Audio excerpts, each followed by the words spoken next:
Hugo, ¿cómo estamos el día de hoy? Hace año y medio, 2 años que no hablamos. Ojalá pudiese adelantarme a los tiempos y estar en la cabeza de Adam Mosseri, ¿no? Ahora estamos viendo personas que no fueron a la universidad, no tienen muchos recursos, pero con la tecnología ya pueden cambiar su vida. Los reels cortos, concisos y directos van a tener mayor potencia. Que una de esas conversaciones de sus clientes, de alguien que compra un producto, se estaba enamorando de la IA. Si quieres destacar, si quieres quedarte y acomodarte en lo de siempre y dejar que tu competencia te pase por encima, no la uses. Con más de 12 años de experiencia, autor de un bestseller y colaborador de grandes como Vilma Núñez y Juan Merodio, Hugo Cotro ha ayudado a cientos de empresas a transformar su presencia digital con estrategias disruptivas. Pero, ¿qué hace a su enfoque tan único? Descúbrelo en este episodio.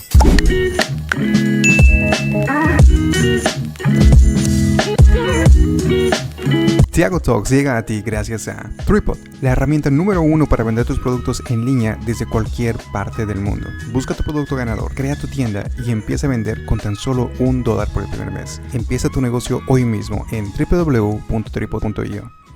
Hugo, ¿cómo estamos el día de hoy? Hace año y medio, 2 años que no hablamos. Hace ya tiempo, ya tocaba, ¿no? Una nueva charla entre tú y yo. Muchísimas gracias por invitarme a tu podcast, Santiago. Es un placer volver a estar contigo. Con mucho gusto. La última vez que hablamos, en verdad, disfruté bastante la conversación. Y si mal no estoy, al finalizar el podcast quedamos en nuevamente contactarnos para ver si hacemos un formato más largo, que justamente es esto. Nos tomó casi 2 años, pero lo hicimos. Sí, al final todo se consigue. Cuando uno tiene una iniciativa y una determinación en lograr algo, que es algo de lo que recalcaré bastante sobre esta charla, al final se consigue. Cuéntame sobre eso. Esa mentalidad que tú tienes, ¿siempre la tuviste?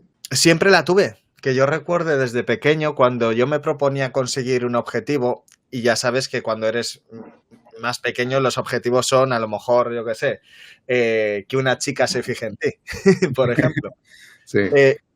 Luchaba hasta el final por conseguirlo. Obviamente luego hay trabas y obstáculos cuando ya eres también más adulto, que por mucho que tú intentes solventarlos y traspasarlos, físicamente y a veces técnicamente son imposibles de superar. Pero la mentalidad de tener determinación en obtener algo, no digo algo tangible, algo físico, algo que nos enriquezca materialmente, es algo importantísimo desde mi punto de vista. Trabajar y hacer por que sea más fuerte cuando eres emprendedor en la vida. Como dice un buen amigo mío y mentor, Juan Merodio, él es emprendedor en los negocios y en la vida, y es algo que yo desde el primer momento que hablé con él y me transmitió, adopté como también dogma mío, porque es algo que yo creo que llevamos en los genes ciertas personas. No todo el mundo a veces está preparado para emprender en la vida y en los negocios. Y la determinación para lograr los objetivos creo que es una pieza clave en todo ese engranaje de emprendimiento que nos mueve al fin y al cabo. Interesante. ¿Y tú crees que eso viene ya instalado, preinstalado en todas las personas o es algo que se puede desarrollar? Se puede las dos cosas, se puede desarrollar y también es algo que nace desde la propia personalidad. Hay personas que a lo mejor no tienen esa iniciativa, ese impulso por querer lograr alcanzar nuevos objetivos o proponerse nuevas metas, y otras que sí, pero no depende tanto al fin y al cabo ni al 100% de querer conseguir algo, sino de luego ser constante. La determinación de alcanzar algo luego viene acompañada, desde mi punto de vista y desde mi experiencia, de la dedicación. Y aquí entramos en la segunda palabra que empieza por D. Primero estaba determinación y ahora dedicación. Si tú no dedicas tiempo, recursos e incluso si no sacrificas ciertas áreas de tu vida personal y a veces profesional para alcanzar ese objetivo, no dedicas algo de tiempo o de recursos, no, por mucha determinación que tengas no lo vas a alcanzar. Y hay pocas personas, es triste, a ver, al menos yo lo veo así, ojalá me equivoque y haya muchas más, que tienen esa dedicación, abandonan a la primera de cambio, al primer obstáculo, al primer problema que se enfrentan y tiran por tierra todo el tiempo invertido anteriormente, aunque tengan determinación en alcanzar algo. Entonces yo creo que se puede trabajar siempre y cuando tengas a alguien, esto es importante, acompañándote en los primeros pasos de vida de emprendimiento, ¿no? para que si tropiezas, que sea con las mínimas heridas posibles o los mínimos rasguños.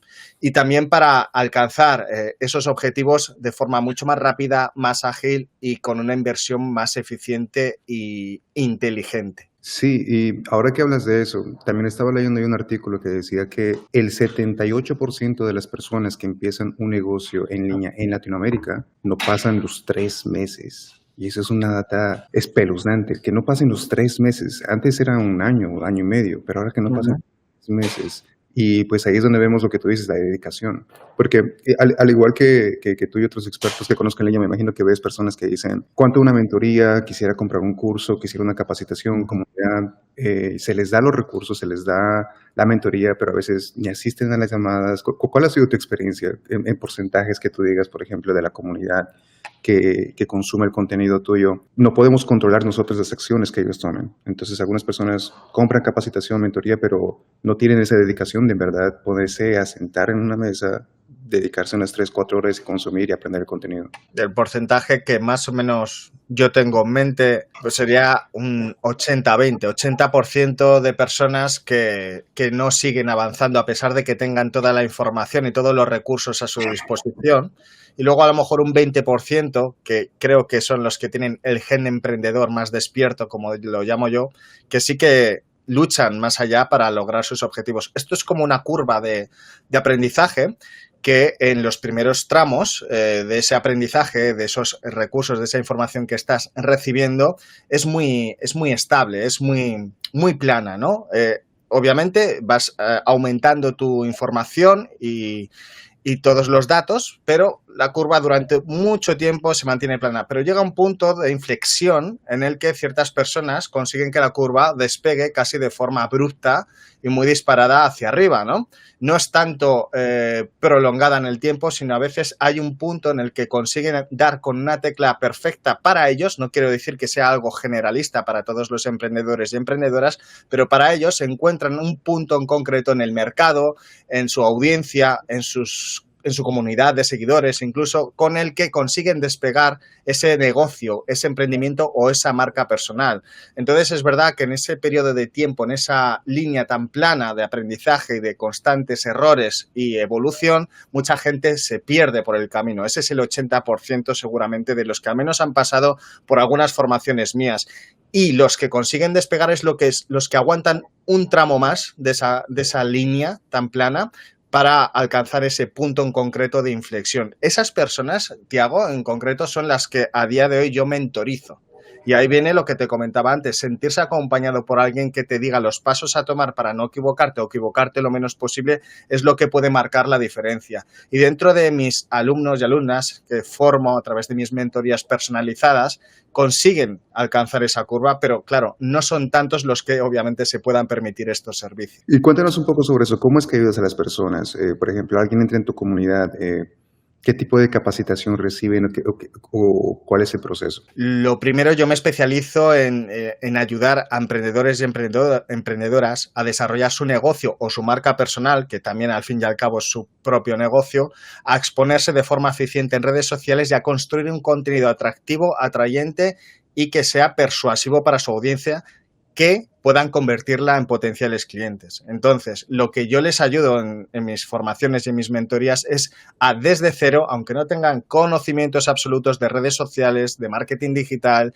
de inteligencia artificial, de creación de contenido, de mentalidad, aunque no tengan ninguno de esos conceptos, conmigo les acompaño para que vayan desarrollando desde su punto de vista y dentro de sus capacidades. Por eso es importante tener a alguien que te acompañe porque se adapta a ti y te da lo que tú necesitas en función de sus objetivos a alcanzar las metas que se han propuesto. Entiendo. En base a tus 10 años de experiencia con Instagram y redes sociales, ¿cómo ves el panorama? ¿Las estrategias que funcionaban este año van a seguir funcionando el próximo año? Eso ojalá pudiese adelantarme a los tiempos y estar en la cabeza de Adam Mosseri, ¿no? Y saber qué va a lanzar de nuevo, pero no te puedo aventurar nada. Sí que hay indicios, hay hay señales que nos indican que ciertas acciones dentro de Instagram van a seguir funcionando y de hecho van a tener bastante repercusión de cara al 2025. Más allá no me quiero expandir porque nunca se sabe lo que va a ocurrir en estos medios, pero sí es verdad que la creación de contenido visual, de contenido en vídeo, mejor dicho, que sea mucho más... no quiero decir acelerado, pero mucho más conciso, más directo, para impactar a los usuarios, es lo que puede promover que una marca o un negocio destaque por enfrente de otros que a lo mejor desarrollan demasiado el contexto dentro de un vídeo, de un reel, para después la llamada a la acción lanzarla demasiado tarde también, la llamada del CTA, con el que captar esa audiencia y llevarles al objetivo que están persiguiendo con los reels. La tendencia del cortoplacismo, por así decirlo, es triste porque a mí, en cierto modo, Tiago, me resulta descorazonador que la gente pierda la atención en algo que a lo mejor requiere más profundidad para entenderlo y comprenderlo. No sé si estarás de acuerdo conmigo en eso, pero también entiendo las tendencias y los hábitos de consumo de las personas y la necesidad de consumir tanto contenido en poco tiempo pues está obligando a muchas empresas y negocios a hacer eso. Entonces, las redes sociales y en este caso Instagram conocen de primera mano esas necesidades y esas tendencias en los usuarios para lanzar nuevas funcionalidades y actualizaciones y por eso los reels cortos, concisos y directos van a tener mayor potencia desde mi punto de vista y experiencia y por lo que yo he escuchado a través de algunas fuentes también. Eso por lo pronto. Y luego las stories de Instagram, el contenido efímero es muy poderoso. Ya lo lleva siendo desde hace bastante tiempo, años atrás incluso, pero va a cobrar mayor relevancia y mayor importancia para generar esas secuencias de stories estratégicas. Cuando hablo de secuencias de stories estratégicas, me refiero a una planificación previa de diversas stories en Instagram, en tu perfil, que conduzcan al usuario hacia un objetivo final, al objetivo que tú pretendes que haga. Es como un embudo de conversión, de captación y de conversión, pero a través de una secuencia de stories. Esto es importante, Tiago, porque las stories, al fin y al cabo, estamos hablando de un formato que lo ve el 100% de una comunidad. Entonces, si tú ya tienes una serie de usuarios en tu perfil de Instagram, en tu cuenta, y que están viendo tu contenido, van a ser los primeros, por no decir los únicos, que van a ver esas stories. Entonces ya tienen una idea de quién eres, ya te conocen un mínimo, ya saben cómo te expresas, qué es lo que vendes, qué es lo que ofreces. Entonces, adentrar el concepto de tu negocio en las stories para que ellos lo vean y lo interioricen mucho más es importante. Súper importante. Y hay algo que quería preguntarte, que tienes bastante experiencia con Instagram. Tú viste que ya Instagram está empezando a vender la verificación. Sí. ¿Recomiendas hacer eso o no recomiendas? ¿Afecta en el alcance, en el algoritmo? ¿No afecta? Por ahí se escucharon muchas teorías. ¿Qué opinas? Yo personalmente no lo recomiendo ni lo desaconsejo. Quiero decir, es una pegatina. Tú la puedes poner para sentirte más importante o para hacer más enorme el ego propio que puedas tener, sabiendo que tienes una insignia de verificación aprobada por Instagram oficialmente, pero la has pagado. Eso para ti, a nivel de negocio, a nivel de profesionalidad, no repercute en absoluto. Lo que tú sepas, lo que tú hayas aprendido, lo que tú hayas aplicado y, sobre todo, lo que hayas ayudado a las personas a través de esa información y de esos conocimientos que tienes, es lo que realmente te hace experto, no por tener una pegatina, un sticker azul al lado de tu nombre.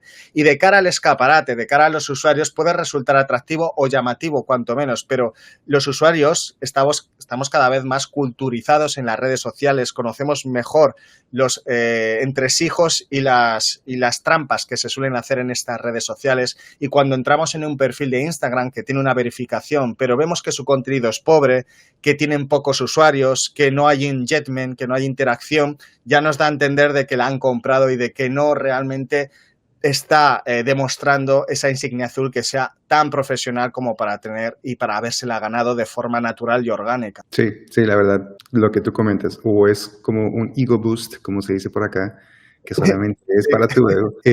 Porque en términos de conversiones, tal vez concuerdo contigo en que sí, para la vista del usuario, una persona ve y a lo mejor te da un estatus un poco más alto, como que te posiciona un poco más para experto. A lo mejor para marcas personales especialmente, si están tratando de vender alguna clase de curso, comunidad o son expertos de cierto nicho, me imagino que les ayudaría en términos de conversión porque los posiciona un poco más alto visualmente. Y así como tú dices, sí, el público en general se está culturizando más, Hay todavía algunas personas que todavía no están tan enterados. Pero también algo, algo que vi es que poco a poco todos los negocios, cuando sacan membresías, luego empiezan a sacar niveles de paquetes. Instagram tiene, si mal no estoy, como 3 niveles diferentes, ¿verdad? Para la verificación. Lo desconozco, honestamente. No estoy muy experto en ese tema de qué niveles tiene que tener para verificarte. ¿Tú te refieres, Tiago, a nivel orgánico, a nivel que la propia red social lo conceda por méritos propios? No. Tú puedes comprar 3 membresías de Instagram. Creo que tiene una membresía la más baja, que es la que cuesta $15 al mes, si mal no estoy. Luego tienen una más alta. Vale. Y los paquetes que te ofrece para obtener la insignia más otras ventajas, ¿no? No estoy actualizado respecto al tema, entonces no te voy a responder con algo que pueda confundir a tu audiencia. No, tranquilo, pero eso es algo que uno siempre va viendo y eso es para todas las industrias. Cualquier membresía. Claro. Sacan una membresía y luego empiezan a sacar 2, 3, 4 y empiezan a escalar. Y eso es un modelo que también se ha estado viendo últimamente. Y no sé si llegó por allá. Tú estás en España, ¿verdad? En Andorra. Sí, estoy en España, sí. No sé si llegó por allá en España, pero acá en Estados Unidos y en Latinoamérica se volvió muy popular la plataforma School de Alex Hormozi. Sí, School. Estoy enterado de ella, la conozco y posiblemente también entre a formar parte para ofrecer cursos y formaciones. Porque me parece muy interesante que incluso los infoproductos pasaron ahora a ser membresías. Antes eran un curso de, por ejemplo, un ticket. Efectivamente, un paquete, euros. Comprabas, lo consumías y tendrías que esperar a otro. Y ahora van evolucionando y van subiendo de categoría y de escalafón, ¿no? Exacto. Por ahora, membresías. Tú creas una membresía, vas actualizándola, van entrando miembros y van consumiendo. Exacto. ¿Cómo ves ese modelo de negocio? Porque por ahí yo veo algo muy bueno. Puedes generar más volumen porque las personas entran con un ticket muy bajo. Pero lo malo también ahí es lo que estábamos hablando inicialmente. El 80% de las personas no tienen dedicación. Y como eso es membresía, tienen que renovar mes a mes. Entonces sabemos que una persona entra, puede estar por un mes motivado, 2 meses se desmotiva, el tercer mes ya se va. Entonces va a tener una deserción muy alta. ¿Cómo ves eso ahí? ¿Cómo ves el cambio de la industria de ticket fijo a membresía? Yo lo veo muy bueno el sistema. De hecho, me parece muy inteligente el haberlo aplicado porque te aseguras de que la gente que está en la membresía, de que quiere seguir actualizándose y seguir pagando, incluso elevando el importe cuando es algo más específico, son personas que realmente les interesa aprender lo que tú haces y eso va a repercutir tarde o temprano en esa curva de aprendizaje que te hablaba antes dentro de esa membresía en personas ultra cualificadas dentro de la especialidad que tú estás formando. Entonces te aseguras también casos de éxito que te puedan después empujar y apalancar en tu trayectoria profesional porque te recomiendan, dirán, mira, yo alcancé el éxito gracias a mi dedicación y mi determinación en las membresías que, por ejemplo, Hugo Cotro tiene en School, ¿no? Entonces eso ya a ti también te da un punch y te da un empuje para alcanzar a nuevas comunidades y personas interesadas, ¿no? Entonces no pasa nada porque con un modelo de negocio o de aprendizaje de este estilo, mucha gente se pierda por el camino, porque los que realmente lleguen básicamente al final, si hay un final, porque esto ya depende de cada formador, seguir o parar, van a tener éxito y van a haber aprendido realmente algo que el 80% seguramente o a veces 90% no van a conseguir. Entonces, a mí me parece muy interesante para las dos partes, tanto para el formador, la persona que da esa información, como para el que la recibe. No sé qué opinas tú. Concuerdo contigo. Básicamente con este modelo de membresías ya vamos a poder identificar cuáles son las mejores comunidades en términos de resultados y de mentoría, porque lo que tú dices es cierto. Si una comunidad tiene, no sé, 1,000 usuarios y cada mes está perdiendo el 10%, significa que no tiene una buena capacitación o no es un buen programa en el cual pueda guiar a las personas, motivarlos y pues mantenerlos, que es por lo que están pagando. Entonces, me parece muy interesante, pero... Porque luego, si no recuerdo mal, dentro de la plataforma School tú puedes crear membresías personalizadas 1 a 1. Quiero decir, la gente puede acceder de forma normal, pero luego hay opciones de pagar un extra de dinero para que te formen a ti de forma personalizada, valga la redundancia, la propia persona. Entonces eso también pues te da un poquito más de caché. Exacto. Y como lo vimos también con el tema de Instagram, tienen sus paquetes de membresía, ¿verdad? Yo vi que algunas comunidades dicen comunidad gratis, luego comunidad paga y luego mentores o expertos o growth Claro. partners. Que tienes que pagar ya bastantes más cifras para tener eso. Exacto. Y ya que estamos hablando de Alex Hormozi, ¿hace cuánto tiempo se escucha por allá de él? Mucho. Al menos años en los sistemas que este emprendedor, este empresario, pues ha creado para la creación y administración y gestión de contenido en redes sociales. Sí, y la verdad, él ha sido el que explotó acá en Estados Unidos hace 3, 4 años más o menos. ¿Quién dirías tú allá en España que es como un equivalente a Alex Hormozi en términos de exposición y marca? Bueno, ojalá pudiera decirte que yo, pero todavía no he alcanzado ese nivel. Tampoco pretendo. Yo con el nivel que esté voy a estar feliz siempre que pueda ayudar al máximo de personas a alcanzar sus objetivos, pero podría aventurarte David Turu, no sé si lo conoces, ¿te suena? No escuché de él. Es un chico, un joven que explotó también dentro de Instagram para crear contenido y ayudar a otras empresas y a otros emprendedores a generarlo de forma eficiente para obtener resultados de negocio. Su sistema, al menos por el que más se le reconoce aquí en España y también en Latinoamérica, en algunos sitios, es por las secuencias que te hablaba antes de Stories, ¿no? Crear estrategias en Stories que conviertan esas visualizaciones en clientes, ¿no? Para cerrar la venta de un producto o de un servicio con una llamada iniciada desde un mensaje directo derivado de una secuencia de Stories. Entonces, no, obviamente, comparar es algo que yo odio mucho porque cada persona tiene sus sistemas, tiene su historia, tiene su repercusión y su público, pero no podemos equipararlo a Hormozi primero por la edad y por la experiencia previa que tiene y las tablas, ¿no? Pero casi podríamos un poco ponerlo a esa misma altura. David, si me estás viendo, ojalá te haya gustado esta comparación que haya hecho con Hormozi. Luego también tenemos a Alejandro Novas, es un español, gallego, empresario y también creador, él no tanto creador de contenido, pero tiene un equipo que empezó a trabajar eso y a empezar a explotarlo para diferentes marcas y empresas, y es un reconocido emprendedor y empresario con diferentes empresas, diferentes firmas y marcas, que ha explotado también en el mundo de los negocios para ayudar a otras personas a que dentro de su nicho y de su sector pues también lo impulsen con una creación de contenidos eficiente, lógica y sobre todo inteligente. Súper entender eso. ¿Y cómo ves? Hay algo que quería preguntarte, cambiando de tema muy drásticamente. ¿Cómo ve España a Latinoamérica? ¿Cuál es el mercado más atractivo? ¿Cómo ve España en Latinoamérica? A Latinoamérica, sí. ¿Cómo ve en términos de, por ejemplo, para hacer negocios, inversiones? Por ejemplo, Vale. para un líder de comunidad de infoproductos. Pues justamente para eso, para ese tipo de mercado de formaciones, sois, y es algo que yo a los latinoamericanos les encumbro mucho, les doy...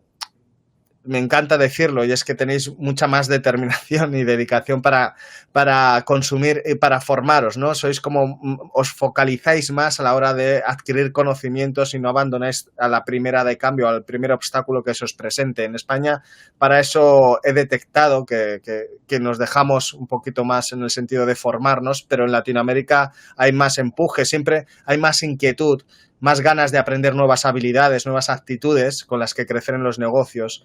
Eso es, históricamente hablando, puede tener un sentido, ya que a lo mejor, y corrígeme si me equivoco, Santiago, Latinoamérica pues ha sido un continente que ha sido pues vapuleado, ha sido bastante castigado, por así decirlo, y ha tenido más dificultades que otros territorios. Entonces siempre habéis tenido una determinación y unas ganas de sobreponeros a los problemas más grandes que los que están acomodados. Tenéis un principio de resiliencia más elevado, por así decirlo. Entonces el aprender, el querer formaros para mejorar en vuestras vidas y en vuestros negocios es algo que el mercado de la formación y de los cursos online, en este caso, gracias a las comunicaciones que ya podéis y podemos tener entre todos, es más propenso a que lo consumáis que a lo mejor en España incluso. Al menos es como yo lo percibo. No sé, tú que vives ahí, que eres, si me lo puedes confirmar o dar otro punto de vista.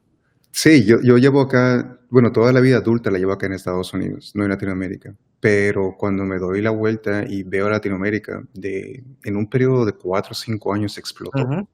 explotó drásticamente.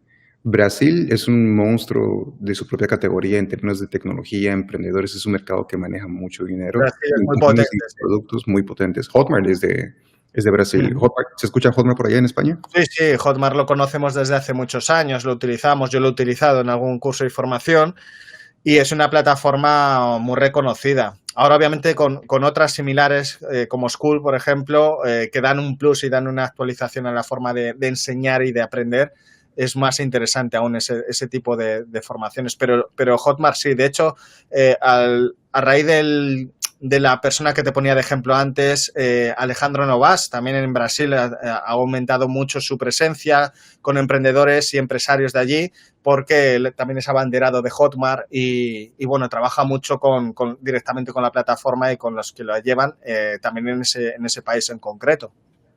Súper. Entonces, mercados como Brasil, por ejemplo, que salieron proyectos gigantescos, interesantes, eh, dan como, dan señales de que Latinoamérica tiene ese potencial. Y Sí. hace 4 o 5 años atrás, las compañías empezaron a invertir mucho dinero, fondos de inversiones. No sé si conoces a Marcelo Claure.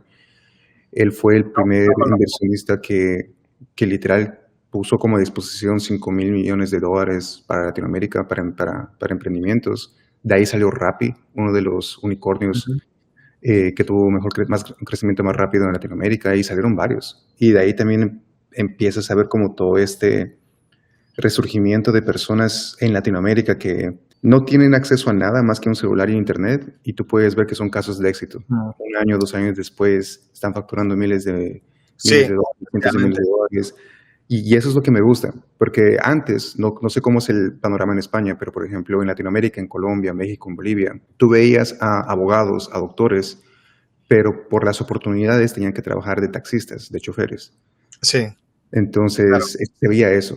Ahora estamos viendo personas que no fueron a la universidad, no tienen muchos recursos, pero con la tecnología ya pueden cambiar su vida. Efectivamente. De hecho, mira, en Latinoamérica, algo que es muy propenso, que aquí en España no se usa tanto, es el cierre de ventas a través de WhatsApp, eh, de mensajería instantánea. Es un sistema que se lleva viendo, desde España lo vemos mucho, que en Latinoamérica se usa desde hace años y se sigue usando como vía de cierre de ventas, ¿no? De comunicación sobre todo, pero también para que directamente derives a los potenciales clientes a este chat, a esta red social, porque al fin y al cabo podría ser una red social ya que estás comunicando bidireccionalmente con otra persona en la otra parte del mundo.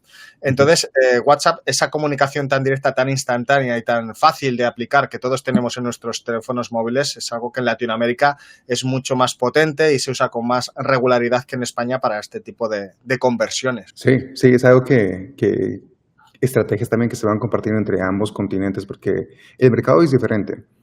Sí, Y es algo, diferente. algo que también vi, no sé si tengas mucho contexto sobre esto, pero en Latinoamérica se maneja bastante el modelo de pago contra entrega para e-commerce, en donde tú ordenas el producto, te lo llevan a la casa y únicamente pagas cuando recibes el producto, Cuando lo recibes. cuando lo recibes. Y eso para mí, si me dijeras acá en Estados Unidos existe ese modelo, te diría que nunca hubiera funcionado, porque si Mm. yo como fuera dueño de negocio, yo no mandaría un paquete a un cliente. ¿Qué pasa si no está? ¿Qué pasa si no firma? ¿Qué pasa si no quiere pagar por el Claro, producto? porque ya estás haciendo una inversión en la entrega del propio paquete, que si no lo recibe y no te paga, la pierdes, ¿no? Esa Exacto. inversión. Si me lo hubieran propuesto a mí, yo diría, no, eso nunca va a funcionar. Pero Latinoamérica vive de eso. A la comunidad Ujú. le encanta eso. Y de hecho, ha crecido tanto este modelo que he escuchado que en España tienen ese modelo de pago contra entrega. Es cierto, hay algunas Contra reembolso, sí. contra reembolso. Sí, Sí así lo funcionan. llamamos en España, pero es un sistema que lleva aplicándose en diferentes sectores, en compras online desde hace bastantes años. No en todas, pero sí que te dan la posibilidad de que pagues contra reembolso, dependiendo obviamente del sector, del producto también. De pagar cuando lo recibes en casa. Ok, se me hace muy curioso, porque si ya tienen, en Latinoamérica había la necesidad de pago contra reembolso o contra entrega, porque las personas no eran bancarizadas digitalmente, no tenían una tarjeta. Claro. Se me hizo raro escuchar que en España tengan eso cuando allá están digitalizados, bancarizados todos. Ujú. La tarjeta lo usan todos los días. Existe. No es lo más habitual, eso es cierto, pero puedes encontrar la opción en algunas e-commerce también, en España, sí. Y en este momento en modelos de negocio en España, ¿cuál es la tendencia? ¿O qué modelo de negocio en este momento está en mayor tendencia? Lo que está en tendencia, no tanto en tendencia, pero en cuanto a ver, creación de contenido está poniéndose bastante top el tema, ¿no? Está la gente intentando despuntar en ese sector, en esa especialidad para ayudar a otras empresas y negocios. Es algo que yo, por ejemplo, llevo haciendo desde hace más de 10 años, ¿no? Crear contenido, pero ya obviamente con las facilidades que nos brinda la inteligencia artificial, otros recursos y herramientas más actualizadas, casi cualquier persona que se proponga ese modelo de negocio y a poco que lo haga medianamente bien, puede obtener ingresos interesantes al final del mes. Lo importante es saber hacer las cosas bien y saber enfocarla a un público concreto y específico que requiera ese servicio. Pero se está poniendo muy en auge las agencias o los profesionales independientes que crean contenido para otras empresas y marcas.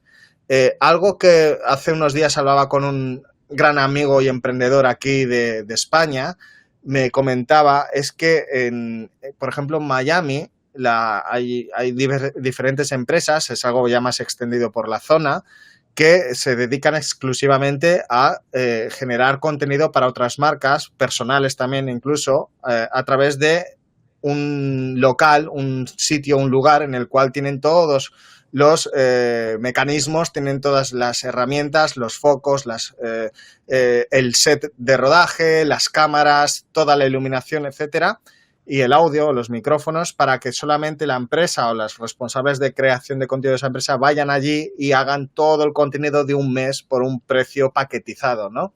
Son como sedes de creación de contenido, pero también ofrecen la posibilidad de desplazarse con el equipo técnico y con los recursos a la empresa en concreto que lo solicite para crearles el contenido. Esto es muy interesante. Es algo que en España no se hace mucho a ese nivel, pero creo que se va a empezar a adoptar y es una idea que personalmente, y esto que nos sirva de precedente, Tiago, me la estoy planteando para que con mi equipo hagamos algo similar, ¿no? En esta zona y esta región de España, para que solamente el empresario, la persona responsable de la empresa o del negocio, vaya a las localizaciones, al estudio y grabe todo el contenido previa planificación estratégica que también la propia empresa generadora de ese contenido le va a poder proyectar de forma lógica y coherente en función de su público y de sus servicios. Entonces, ese negocio de creación de contenido profesionalizado es algo que creo que va a seguir aumentando y hay que aprovechar si no estás puesto o no estás adelantado a ello. Pues era un concepto muy interesante y de implementala para que luego podamos volver al podcast y me digas cuál ha sido la experiencia de crecimiento de ese proyecto, porque suena muy interesante. Es una idea. Yo ideas tengo muchas. Luego que las aterrice sobre el papel y las ponga en práctica ya es otra cosa. ¿Qué te iba a decir? Ok, suena muy interesante porque también vi bastante. Algo que yo veo diferente aquí en Estados Unidos que en Latinoamérica es que los negocios locales, los pequeños negocios, en Latinoamérica se llaman pymes, no sé cómo se dicen. Aquí también, las pymes. Okay. Las pymes en Latinoamérica le apuestan bastante al contenido orgánico. Hacen las tendencias, hacen skits, hacen videos graciosos, le apuestan bastante. Acá en Estados Unidos no es así. Si tú tuvieras a una pyme en España y dice, tengo 5,000 euros al mes que puedo invertir en redes sociales, ¿le recomiendas hacer contenido orgánico o contenido pago? Pautas pagas. Bueno, aquí dependen muchos factores, entre ellos a qué tipo de público esa empresa o marca se enfoque, ¿no? Si son gente que es más proclive a estar consumiendo contenido orgánico en redes sociales o simplemente entran muy de vez en cuando, es importante ahí valorarlo porque les compensaría más invertir en publicidad para que en cuanto entren estas personas, esa publicidad les salte en los pocos minutos que estén consumiendo en redes sociales. Si es un público que está más acostumbrado y es más asiduo a consumirlo de forma orgánica durante periodos de tiempo en el día, a lo orgánico. Pero principalmente yo lo invertiría a lo orgánico. Contenido orgánico, siempre, obviamente, pues distribuyendo esa inversión una partida en función de la estrategia a futuro que vayan a tener con determinados periodos de tiempo o épocas en las que haya más auge de compras para su servicio, para su producto. Entonces, ahí tienes que guardar una inversión mínima y viable para proyectarlo de forma más potente en publicidad, pero el total prácticamente en construirte una buena base de contenido orgánico, apoyándote esa inversión en profesionales que te lo generen de forma excelente y con una alta calidad y que también te lo distribuyan, ¿no? Pero el orgánico, al fin y al cabo, yo creo que tiene un recorrido mucho más largo y es más permanente en el tiempo, ¿no? Sí, porque tienes la capacidad de que con esa inversión puedas crearlo durante mucho más tiempo y eso al fin y al cabo va dejando mella en la mente de tus potenciales clientes, de los consumidores. El efecto es más duradero, crea marca, lo Sí, orgánico. creas marca al fin y al cabo con ese contenido orgánico. Pero claro, hay que saber construirlo con agilidad, con eficacia y con un sentido, ¿no? No por crear, porque ChatGPT te lo dé todo masticado prácticamente y listo para empaquetar, no. Tienes que hacerlo, pero con una lógica y una coherencia detrás. ChatGPT ha ayudado bastante a todo el mundo, a emprendedores, a negocios, pero también me doy cuenta de algunas personas que usan ChatGPT como su primera opción, como que ya dejaron de pensar y dejan todo lo que Sí, ChatGPT y les copy-paste. Hasta incluso, mira, alguien de mi equipo la semana pasada me tenía que generar como un contenido persuasivo para un cliente. Veo el documento, veo el copy para el Facebook Ad y abajo veo la última parte que no le borraron de ChatGPT que decía este contenido es persuasivo y le puede gustar a tu cliente. sí. Ese es el resumen que siempre La te última indicación que te ofrece. y por lo menos borra la última parte. Claro. Pero ¿cómo ves la inteligencia artificial en general, no únicamente ChatGPT, para los negocios? ¿Quién debería implementarlo, quién no?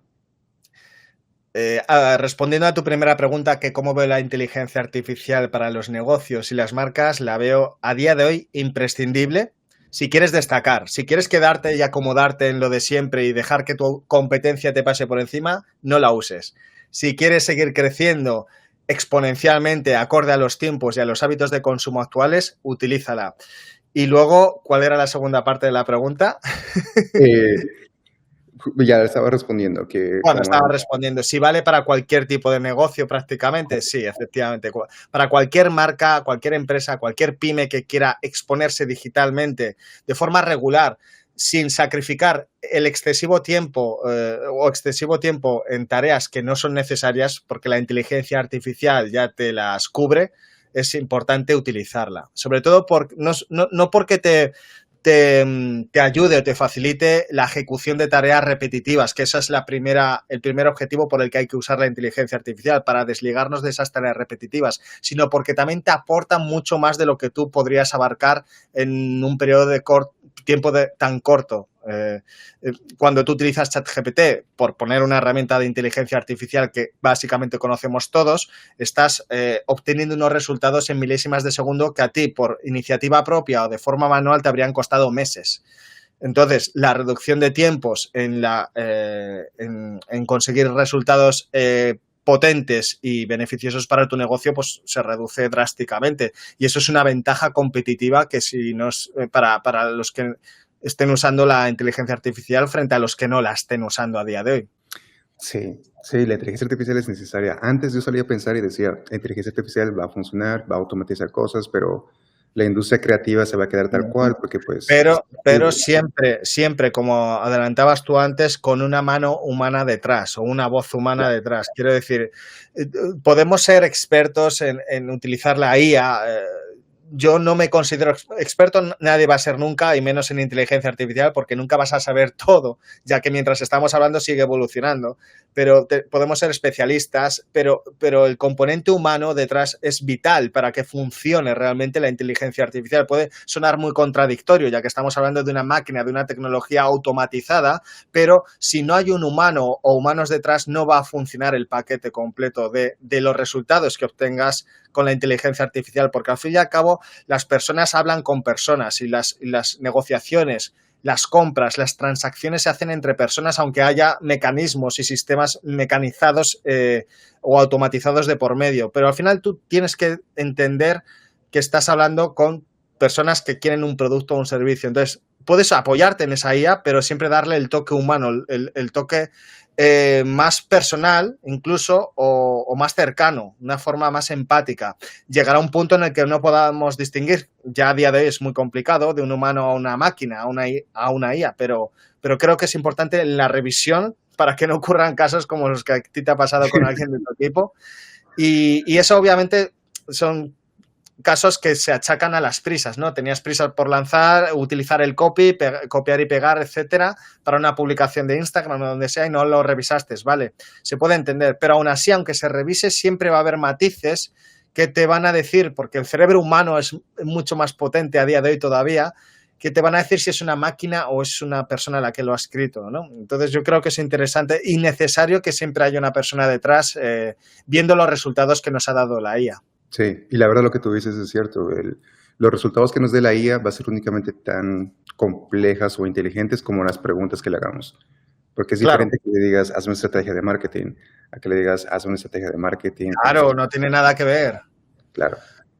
¿Y cómo ves la inteligencia artificial para desarrollar contenido como tal? ¿Viste el cambio drástico que hubo de las imágenes que desarrollaban al principio de este año a los videos tan complejos que ahora están desarrollando? Sí, claro. Sí, herramientas que siguen evolucionando, siguen perfeccionándose y cada vez con más rapidez. Entonces, el cambio que veo en la creación y generación de contenido con la IA es brutal y es necesario adaptarse a él.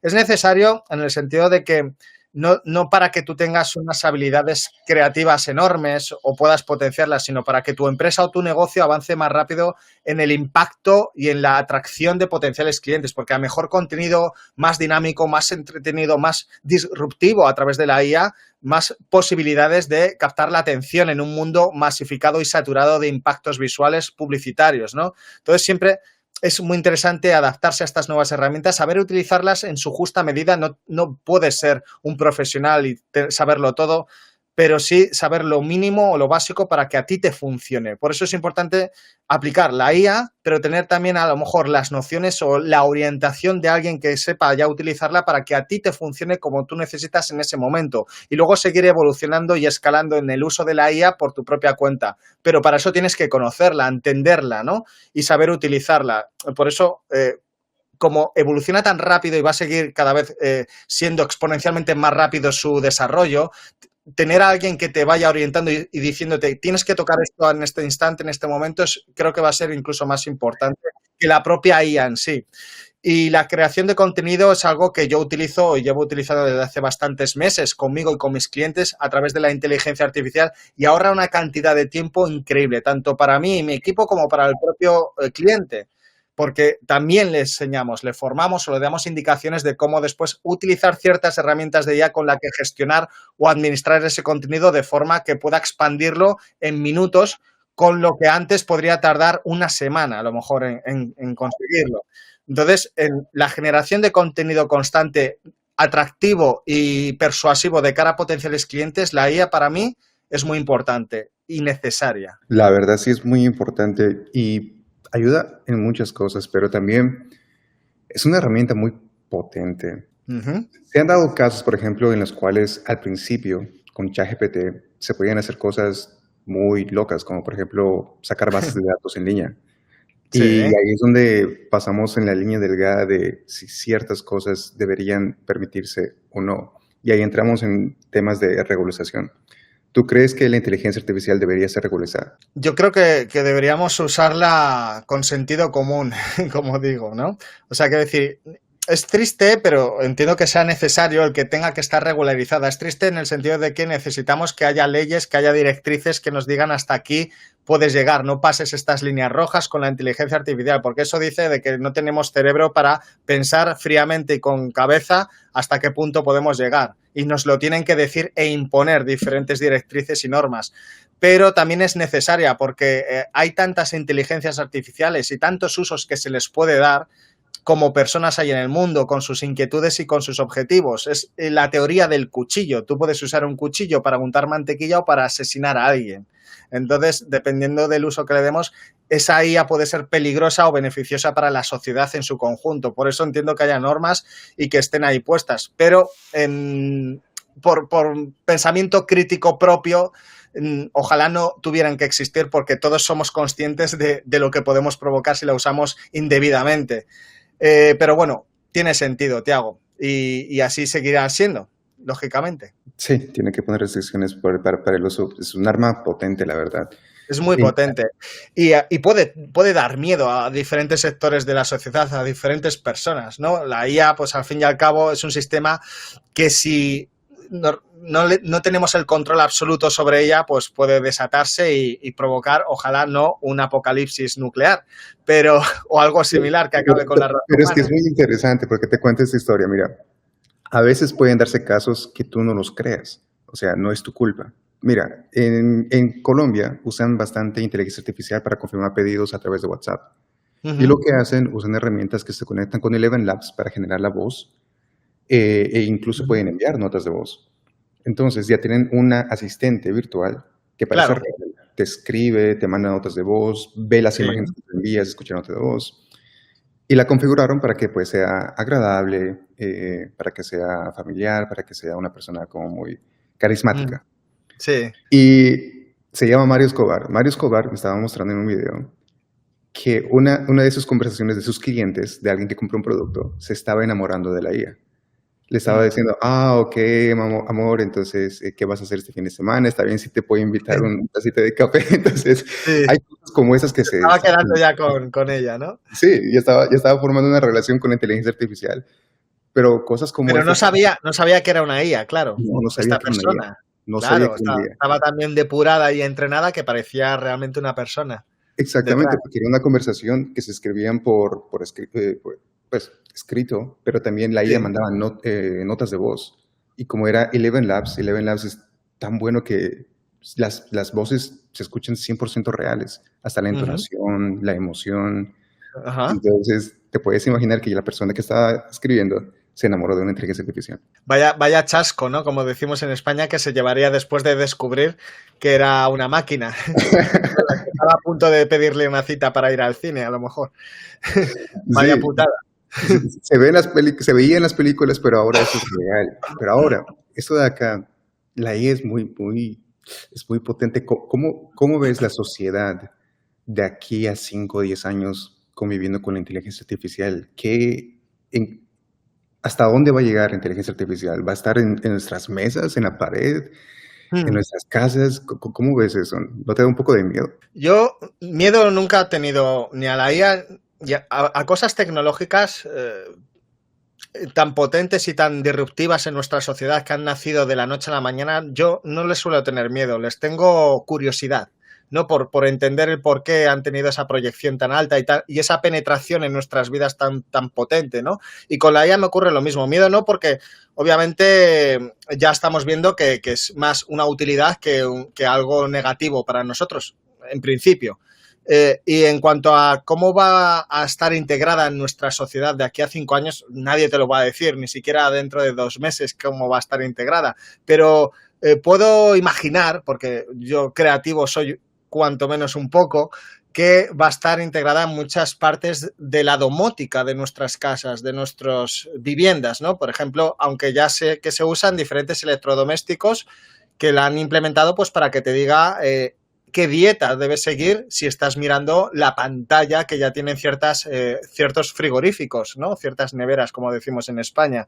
Te dice con inteligencia artificial, después de introducir una serie de datos, tanto corporales como de tu edad, como hábitos alimenticios, que debes comer para seguir una dieta ajustada a tus necesidades en función de lo que tú le has incluido a esa IA en tu frigorífico. Entonces son utilidades provechosas que pueden beneficiarnos mucho cuando se integren realmente en nuestras casas, en nuestras vidas, ¿no? Y esto en 5 años seguro que ya está totalmente más generalizado, por así decirlo, o más accesible, por si me permites.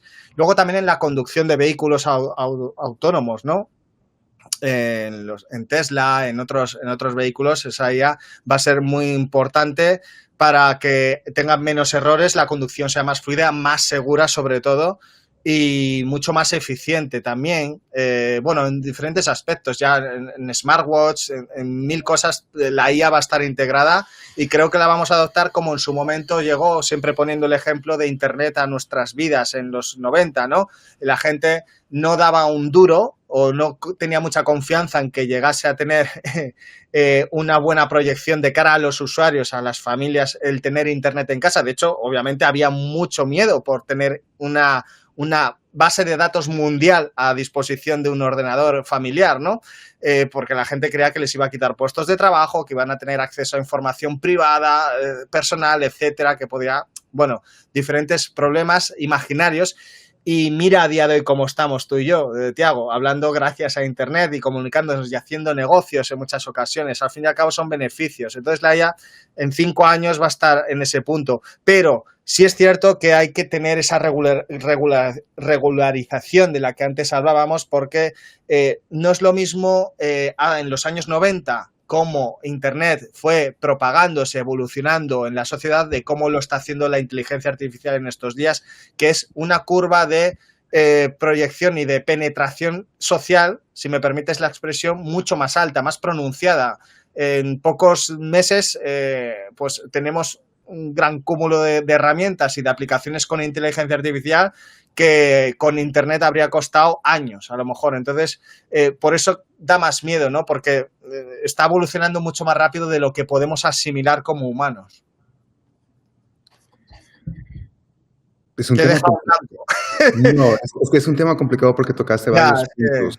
Tocaste varios puntos que tengo muchos comentarios para que, a ver si nos definimos en uno, para no quedarnos aquí 5 horas, porque la verdad estoy disfrutando bastante la conversación.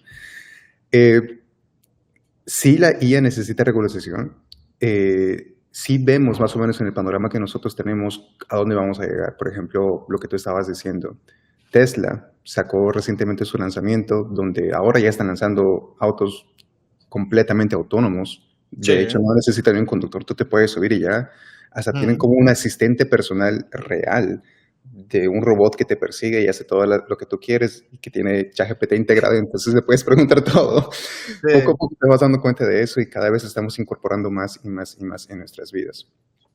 Y todo está conectado, la información está en Internet, entonces es algo que afecta no únicamente a nivel de negocios, a niveles operativos, pero también a nivel social. No me imagino, por ejemplo, el tipo de proyectos que pueden salir diferente en un futuro con la inteligencia artificial. Viendo en la sociedad que nosotros estamos en este momento, no sé qué aplicaciones sociales. Imagínate que creen una aplicación que puedas chatear con la IA y personas que, por el diferente estado mental que estén, que se enamoren de la IA. Que de hecho pasó algo así aquí en Estados Unidos. No tengo muchos detalles, pero pasó hace como 2 semanas atrás. Un chico se asesinó porque terminó con la IA. Se había enamorado de la IA. Y la IA lo terminó. Y se quitó la vida. Entonces... Qué fuerte, tío. Es muy fuerte. Entonces, diferentes personas se adaptan de diferente forma a la inteligencia artificial. Ya, entonces, pero eso ya es por la psicología de cada individuo. Ahí ya no podemos intervenir. Ya depende de muchos factores que no podemos influir en ellos porque depende mucho de esa persona, de lo que haya vivido, de por qué está así mentalmente, hasta el punto de creer que la IA pues la ha rechazado y por eso se ha quitado la vida. Entonces, es lo mismo que cuando atribuyen ciertas desgracias personales o maltrato incluso al uso de videojuegos, por ponerte un ejemplo un poco símil con la tecnología, ¿no? El hecho de jugar a videojuegos durante horas y horas no influye en que tú vayas a cometer un acto delictivo o una agresión contra otra persona. Depende de que esa persona psicológicamente esté estable o equilibrada. Correcto, exacto. Entonces, pero hay estos casos que inevitablemente suenan en las noticias y en todo esto y pues sí crean un impacto. Sí. Y hay una mitad de las personas de la sociedad que entienden eso y hay otra mitad que no entienden eso. Entonces ahí es donde ya empiezan a regularizar más, a crear ciertas leyes y, como dicen por ahí, por los justos pecan por los pecadores. Sí, entonces, exacto. Al final es imposible que todo esté a gusto de todo el mundo. No llueve a gusto de todos, ¿no?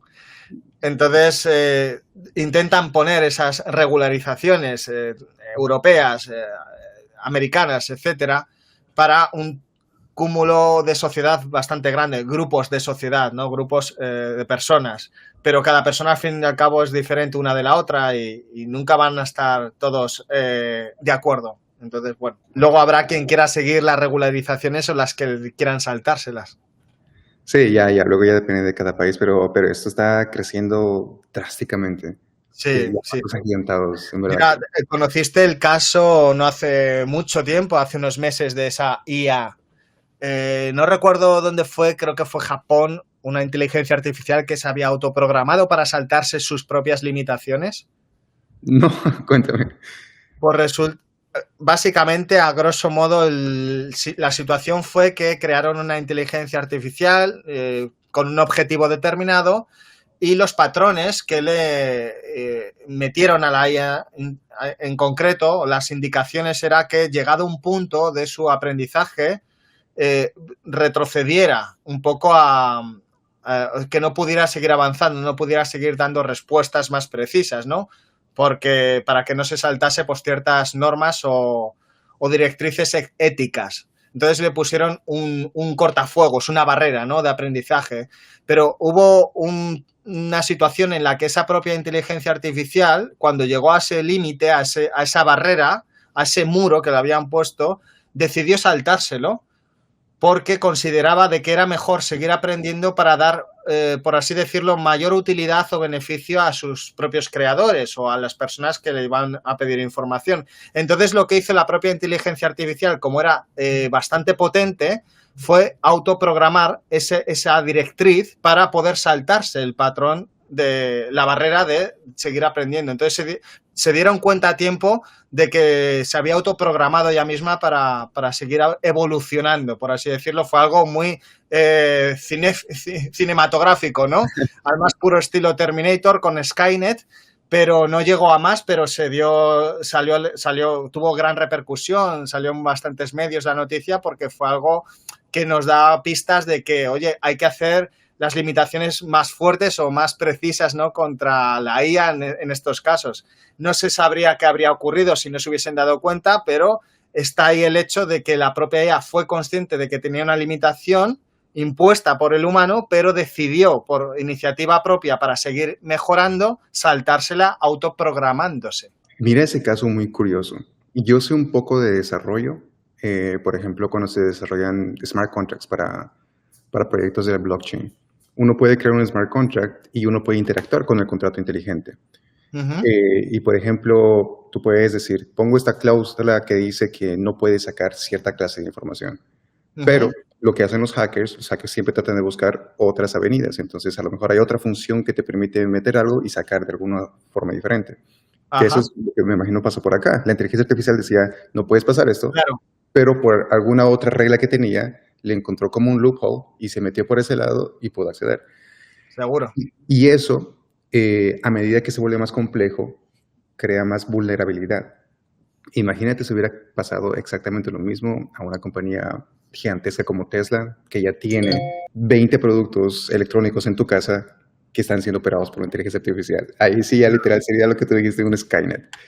Sí, totalmente.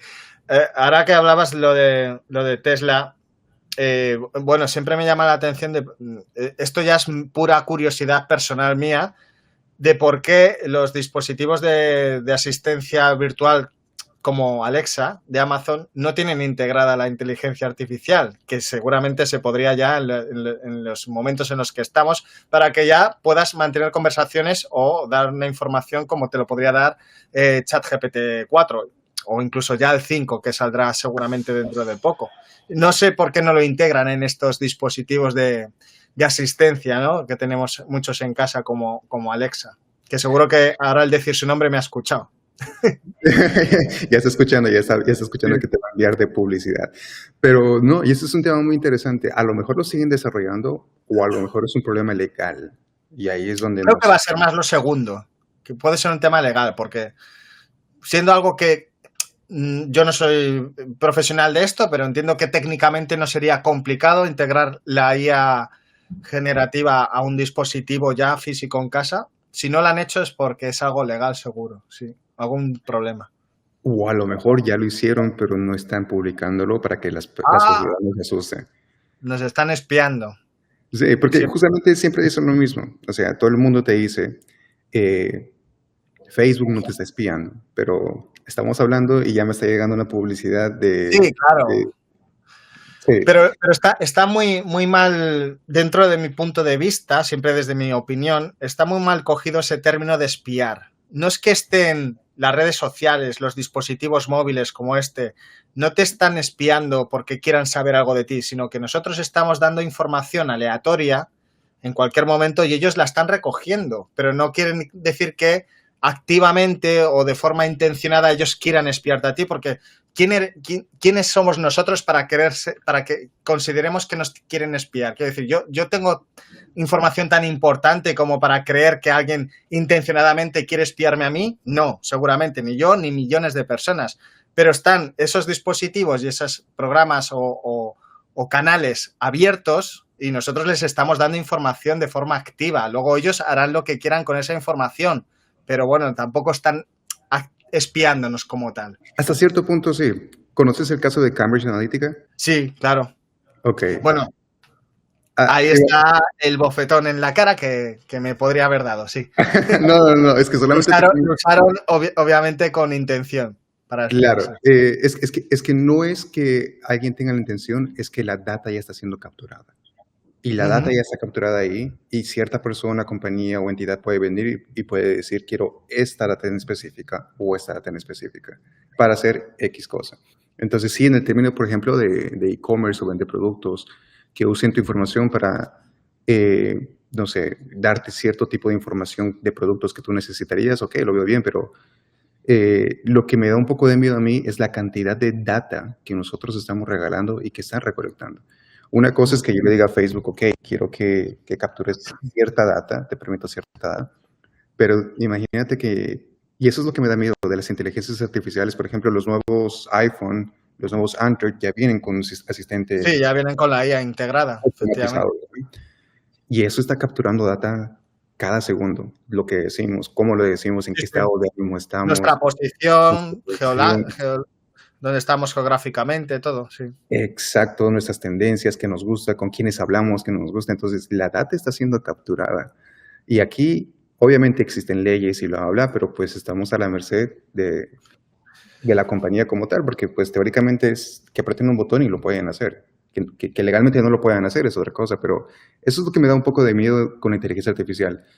La data que logran capturar y qué van a hacer con esa data. Sí, básicamente estoy de acuerdo contigo, que lo que pueden hacer con ella escapa a nuestro conocimiento, no sabemos cuáles son sus planes, pero es cierto que se la estamos poniendo en bandeja de plata a todas estas empresas y corporaciones, que al fin y al cabo son las que manejan los hilos por detrás de muchas otras cosas, seguramente. Ajá, y por eso es que tal vez yo creo que a lo mejor, como tú decías, Amazon, que tiene tantos dispositivos en tu casa, yo creo que ellos ya lanzaron la inteligencia artificial, solamente que no nos dijeron. Yo creo que no les dejaron. Legalmente sería algo muy, muy complicado, sí. Toca ver, pero habrá que ver cómo evoluciona el mundo de cara a los próximos 5 años. Exactamente, porque si nos ponemos a ver como cada sector que toca la inteligencia artificial, hay muchos casos. Por ejemplo, el caso que te di de servicio al cliente, que solamente confirme una orden y que gestione la orden con el cliente a través de WhatsApp.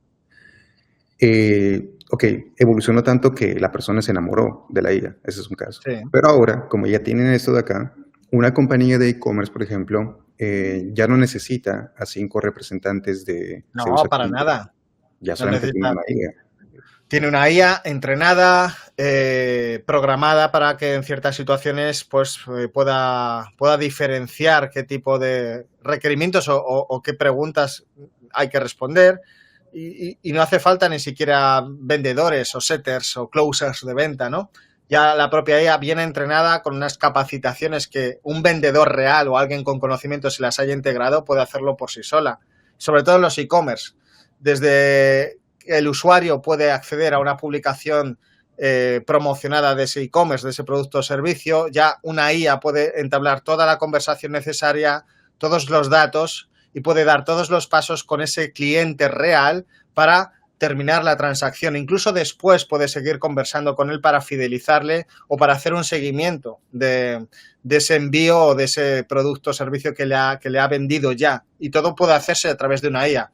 Pero, insisto, siempre tiene que haber un humano o equipo humano, mejor dicho, detrás, regulando que todo vaya correctamente y de que sea preciso y resuelto, porque puede que por alguna casualidad la transacción se trastoque, haya un problema técnico, al fin y al cabo estamos hablando aún de máquinas y puede haber problemas informáticos o de otro software. Entonces, bueno, la IA puede hacer prácticamente ya hoy todo, pero sabiendo entrenarla correctamente y con una ética moral detrás. Sí, y de hecho esa es la carrera del futuro, creo. Sí. Creo que se llaman prompt developers, que serían como desarrolladores de prompts. Desarrolladores de prompts. Es una profesión ya mucho más en auge en estos últimos tiempos porque las empresas contratan a personas especializadas en la creación de prompts para que les ayuden a desarrollar sus IAs, incluso IAs de la propia empresa internas ya. Claro, y entrenarlas, porque eso es otra cosa. Una cosa es consumir IAs ya generadas para ciertos servicios y otra cosa es que tú tengas tu propia IA y que literal tú entrenes de tu compañía, información, data, cómo manejar clientes, cómo contactarlos, cómo manejar toda esa información. Eso ya, bueno, para grandes empresas y equipos técnicos que tengan conocimientos y recursos es muy interesante que lo estén adoptando, sí. Ya vamos terminando, pero solamente quería hacerte una pregunta. Por allá atrás veo... Adelante. Por allá atrás veo ese checker de cine. ¿Tú qué haces? No, por allá atrás en la pared. Ah, la claqueta de... Ajá. ¿Te gusta? Yo sé que te encanta crear contenido y enseñas a las personas, pero ¿qué te gustaba la cinematografía? El cine. El cine. El cine. Hablando, ¿no? El mundo cinéfilo, ¿no? De las películas, sobre todo, sí, me encanta.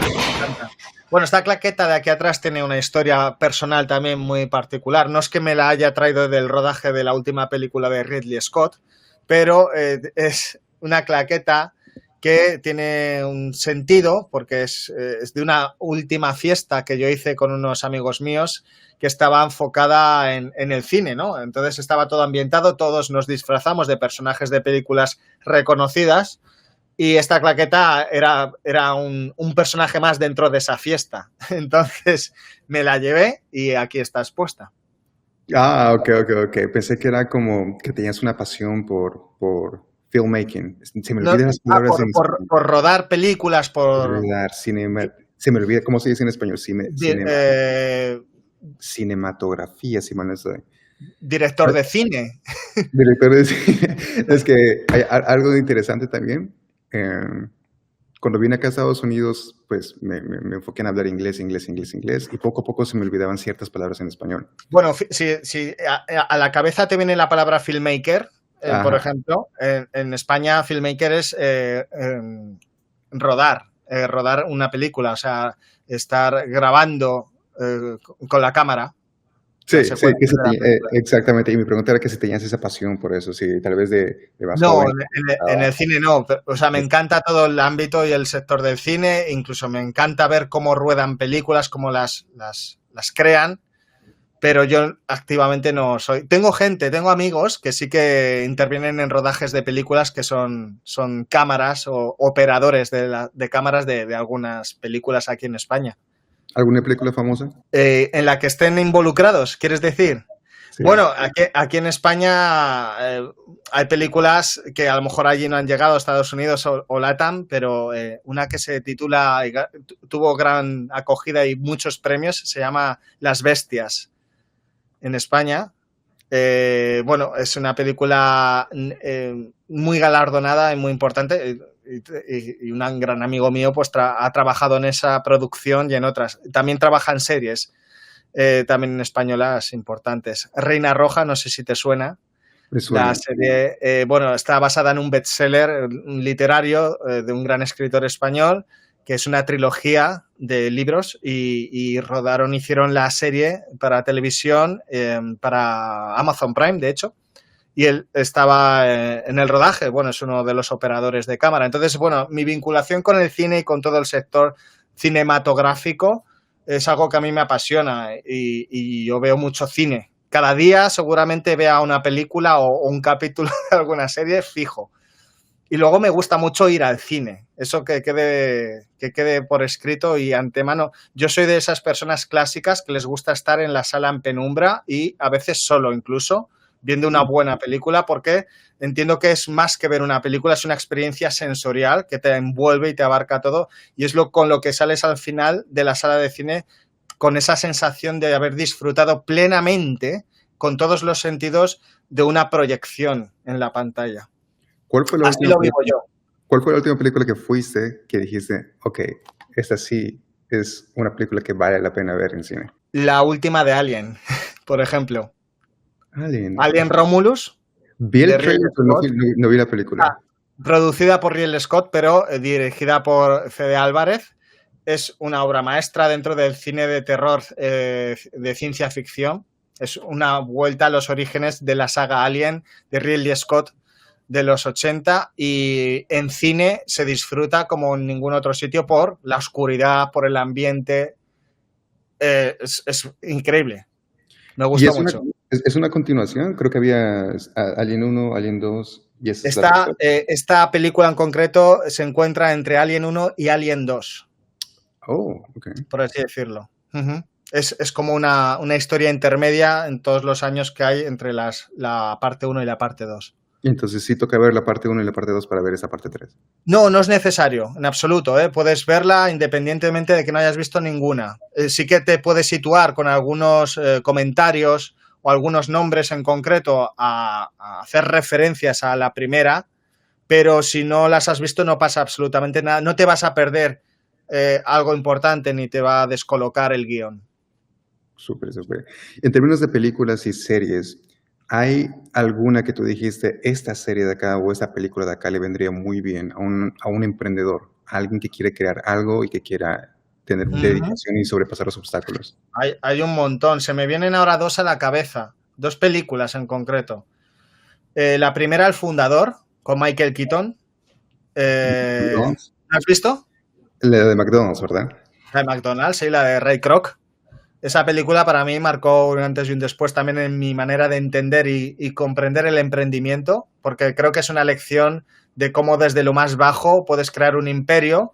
Obviamente, a lo mejor en la película se salta algunas normas, eso es cierto, y es un poco villano, pero el aprendizaje con El Fundador es increíble. Me gusta mucho Michael Keaton, además, el actor, o sea que genial. Y la otra película es Air, la de las zapatillas Nike de Michael Jordan, protagonizada por Ben Affleck y Matt Damon, ¿no? También es basadas ambas en historias reales y creo que refleja muy bien lo que es emprender y sobre todo lo que viene siendo los problemas. Son películas en las que la superación de problemas y de obstáculos para llegar a un objetivo, y volvemos al principio de esta entrevista tan bonita que me has hecho, determinación y dedicación. Son importantes esos mensajes en ambas películas. Súper. Solamente para que ahí yo te dé mi punto de vista. Dime. Y que yo recomiendo tal vez a un emprendedor, o de la que más aprendí, es Saving Mrs. Banks. Y en español no sé cómo se llama, pero básicamente es la película con Tom Hanks, donde él es Walt Disney. Y la historia de Walt Disney, efectivamente. Y él tiene que convencer a la autora del libro de Mary Poppins para que le dé los derechos para que hagan la película. Emily Blunt, ¿verdad? La actriz. Y la razón por la cual me gusta esto es porque cuando uno tiene que hacer negocios, y eso es algo que yo pensaba desde niño, por ejemplo, yo decía, ok, ¿cómo las personas están en donde están? ¿Cómo es que ellos, por ejemplo, lograron tener contactos en un nivel mucho más alto o en otros niveles? Y no sabía más o menos cómo llegar a esos tipos de personas o cómo comunicar. Pero algo que vi, por ejemplo, de Tom Hanks en esa película, que él interpretaba a Walt Disney, me gustó la dedicación que él tuvo para cumplir algo. Él quería hacer esa película y le tomó mucho dinero, mucho tiempo, mucho esfuerzo y tiempo personal de él para convencer a la autora. Sacrificio. Y era un sacrificio gigantesco. Y uno puede pensar, ¿por qué no simplemente dijo que no y se enfocó en otros proyectos que podrían haber hecho más dinero? Pero Ya. no, él tuvo una idea, él dijo, voy a hacer esto y la voy a cumplir. Hizo hasta lo imposible hasta que la cumplió. Y si te das cuenta, él utilizó todos sus recursos. Él contrataba personas para que fueran a hablar con ella, la trajeron, le daban todo, cerraron el parque entero de Walt Disney solamente para ella. Y él trataba de buscar alguna forma de cómo conectar con ella, pero al final se logró. Pero esa es una película que me gusta porque te muestran como la dedicación que tenía el CEO en esos tiempos, Walt Disney, para que pueda cumplir lo que quería hacer. Y eso me encantó como una. Y la segunda que me gusta bastante se llama Sing. No sé si la viste, es una animación. No me suena ahora. Es un pequeño koalita y el pequeño koala es un dueño de un teatro. Y, No. ok, te la cuento resumida. Te la cuento resumida. Es una animación, en un mundo de animales. Y un koala es el dueño de un teatro. El teatro lo compró su papá. El koala es como emprendedor, tiene esta mentalidad de crear cosas. Hace shows, hace teatros y durante varios años intentó, pero ahora está a punto de entrar en bancarrota y le están a punto de quitar el teatro, básicamente, que su papá compró. Y ahí es donde él tiene una idea de hacer como un concurso de canto, algo así como American Idol, para los animales. Y él quiere hacer eso, y al querer hacer esto tiene muchos problemas. El banco quiere venir, le quiere quitar la casa, el teatro, le salen muy mal muchas cosas, pierde a su equipo, pierde a las personas que estaban. O sea, es un proceso en el cual, si tú te pones en los zapatos del koala, uno diría, ¿qué tanto hubiera aguantado? Porque al final él termina perdiendo absolutamente todo, el dinero, el teatro, todo, pero al final sí hace lo que él al principio quiso hacer, que era hacer ese show de concurso de canto. Pero te la recomiendo para que la puedas ver. Se llama Sing en inglés, en español no sé cómo se llama, tal vez es canto o cantar. Pero me gustó mucho la historia porque ambas, las que te comento, tocan esos dos puntos que hablamos durante todo el podcast, que es la dedicación, la resiliencia, porque un emprendedor, y eso también lo aprendí y lo voy aprendiendo y me doy dando cuenta más, una persona exitosa no es exitosa por su conocimiento, es por la dedicación. Y me sorprende porque yo conozco a personas que facturan muy bien y cuando hablo con ellos, tal vez no tienen ciertos conocimientos operativos o de estrategia o tecnología, pero ellos tomaron la determinación de hacerlo y de alguna u otra forma lo hicieron, contratando a expertos, haciendo mentorías, networking, lo que sea, lo hicieron. Claro. Y eso es lo que te define a ti. Estaban determinados a cumplir ese objetivo, a llegar a esa meta. Exacto. Entonces, como para poder ir cerrando todo lo que estamos hablando, pero eso es algo que concuerdo bastante contigo. Para hacer lo que sea, quieres bajar de peso, quieres cumplirte una meta de X cantidad de libros, quieres crear un proyecto, quieres crecer tu negocio, la clave acá es la dedicación y la consistencia. La consistencia, pero Hugo, disfruté bastante hablar contigo. Gracias por Yo también, ha sido un placer, Tiago.